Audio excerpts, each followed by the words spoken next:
Second question. You are making a cake now. இதில் நாம first subject, verb, object கண்டுபிடிக்கணும். முதல்ல you subject, are making ரெண்டும் சேர்ந்தது verb, a cake அப்படிங்கிறது object. எக்ஸ்ட்ராவாக இருக்கக்கூடிய now அப்படிங்கிறது இருக்கட்டும். நம்மளுடைய முதல் ரூல் படி ஆப்ஜெக்ட் என்னவா வரணும் அப்படின்னம்னா சப்ஜெக்டாக வரணும். அப்போ ஃபர்ஸ்ட் நம்ம என்ன எழுதிடணும், எ கேக் அப்படின்னு எழுதணும். செகண்ட் என்ன இருக்கணும் அப்படின்னு பார்த்தோம்னா, இந்த ஏ கேக்குங்கிறது சிங்குலரா ப்ளூரலா அப்படின்னு பார்க்கணும். ஏ அப்படின்னு வந்துட்டாலே அது என்னதுன்னா சிங்குலர் தான். அடுத்தது என்ன பண்ணணும் அப்படின்னம்னா, ஆர் மேக்கிங்கிறது என்ன டென்ஸ், இது ஆருங்கிறது ப்ரெசன்ட், ஐஎன்ஜி ஃபார்ம் வந்திருக்கிறதுனால அது கண்டினியூஸ். ஸோ ப்ரெசன்ட் கண்டினியூஸ் நமக்கு வந்திருக்கு. நீங்கள் ப்ரெசன்ட் அப்படின்னு வச்சுக்க பார்த்துட்டாலே நமக்கு தெரிஞ்சிடும். ஸோ ப்ரெசன்ட் வந்திருந்து நமக்கு இங்கே என்ன வந்திருக்குன்னா 1 வந்திருக்கு. ப்ரெசன்ட் வந்துருந்துச்சுன்னா நமக்குரிய ஆக்சிலரி ஃபார்ம்ஸ்லாம் என்னென்ன இருக்குன்னா ஆம், இஸ், ஆர்.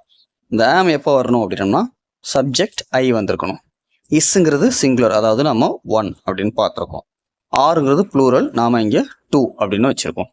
ஸோ இப்போ நமக்கு இங்கே என்ன வந்திருக்கு அப்படின்னம்னா 1 வந்திருக்கு.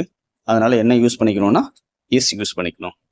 இப்போ உங்களுக்கு ஒரு டவுட் வரலாம், மேலே ஆர் வந்திருக்கே அப்புறம் ஏன் நாம் இங்கே இஸ் யூஸ் பண்ணுறோம் அப்படின்ட்டு. மேலே இருக்கக்கூடிய சப்ஜெக்ட்னால இங்கே நம்ம என்ன போட்டோம்னா ஆர் போட்டோம். ஆனால் இப்போ ஆப்ஜெக்ட் வந்து நமக்கு இங்கே சப்ஜெக்டாக வந்துருச்சு.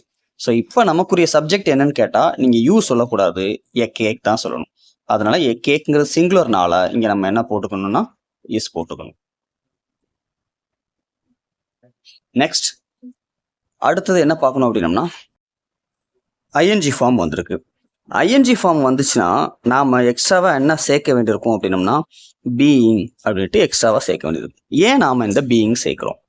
வழக்கமாக என்ன வேர்பு வந்தாலும் நாம் அதை V3க்கு மாற்றுவோம், பேசிவ் ஃபார்முக்கு. அப்படி பேசிவ் ஃபார்முக்கு மாற்றிட்டா நம்ம அது ஆக்டிவ் வாய்ஸில் என்ன டென்ஸில் இருந்துச்சு அப்படிங்கிறத நம்ம என்ன செய்ய முடியாது, கண்டுபிடிக்க முடியாது. ஸோ அதுக்காகத்தான் நம்ம என்ன செய்யறோம்னா, இந்த ஐஎன்ஜியை ரீப்ளேஸ் பண்ணுறதுக்காக நாம் என்ன வேர்ட் சேர்க்குறோம் அப்படின்னம்னா பீயிங் அப்படின்னு நாம் ஆட் பண்ணிக்கிறோம். அடுத்ததாக வழக்கம் போல் என்ன பண்ணுறோம், மேக் அப்படிங்கிறதா இதனுடைய பேஸ் ஃபார்ம். சரிங்களா? மேக்னுடைய V3, அதாவது third form of the verb என்ன அப்படின்னு பார்க்கணும். மேக், மேக்ஸ், அடுத்தது என்ன வரணும்னா மேட் அப்படிங்கிறது அதனுடைய பாஸ்ட் டென்ஸ். இப்போ பார்த்தீங்கன்னா மேக் இது என்ன வரணும் அப்படின்னா வேர்ப் 1 தான். மேக்ஸும் என்ன தான் அப்படின்னம்னா வேர்ப் 1 தான். மேட் அப்படிங்கிறது V2, இது V1, இது V2. இதனுடைய தேர்ட் ஃபார்ம் என்னன்னு பார்த்தாலும் அதுவும் என்னதான் வரணும்னா மேட் அப்படின்னு தான் வரணும். சரிங்களா? ஸோ இங்கே என்ன பண்ணிக்கணும், மேக்கினுடைய தேர்ட் ஃபார்ம் என்ன வரணும் அப்படின்னம்னா மேட். அடுத்ததா ஃபோர்த் ரூல் நமக்கு பை. ஃபிஃப்த் ரூல் வந்து நமக்கு சப்ஜெக்ட் ஆப்ஜெக்டா வரணும். நம்ம ஏற்கனவே பார்த்துருப்போம், இங்கே ப்ரொனவுன் வந்திருக்கு அப்படின்னம்னா ப்ரொனவுனை நம்ம பேசிவ் ஃபார்மில் போகும்போது சம் ரூல்ஸ் நம்ம பார்த்துருப்போம். உதாரணத்துக்கு ஐ வந்துருச்சு அப்படின்னம்னா மீ வந்திருக்கும். அதன்படி பார்த்தோம்னா யூ வந்தது அப்படின்னம்னா அது மாறாமல் அப்படியே என்ன வந்துடணும் அப்படின்னம்னா யூ தான் வரும். ஸோ நம்மளுடைய ஆன்சர் என்னன்னா a cake is being made by you.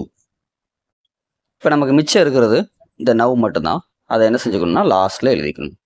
So answer என்ன வரணும்னா a cake is being made by you now.